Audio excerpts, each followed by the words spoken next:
আজ ভারতবর্ষের প্রধানমন্ত্রীকে দেখা গেল জনতাকে ভক্তি কীভাবে করতে হয়, হাঁটু গেড়ে মাথা নিচু করে জনতাকে প্রণাম জানাচ্ছে।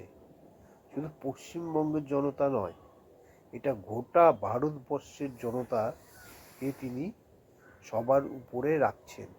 কেননা জনতাই হচ্ছে কোনো সরকারকে নিয়ে আসে এবং সরকার গঠন করে এবং কাউকে জেতায়, শেষ পর্যন্ত গদিতেও তাকে পৌঁছে দেয়। এই জনতাই হচ্ছে সব কিছু।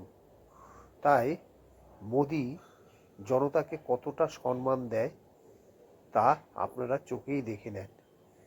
তার মানে কি বলবো, মন থেকে সে হাঁটু গেড়ে প্রণাম জানাচ্ছে জনতাকে। ভিডিওটা যদি ভালো লেগে থাকে তাহলে পরে লাইক করুন, ফলো করুন, কমেন্ট করুন, শেয়ার করুন। Thank you all friends.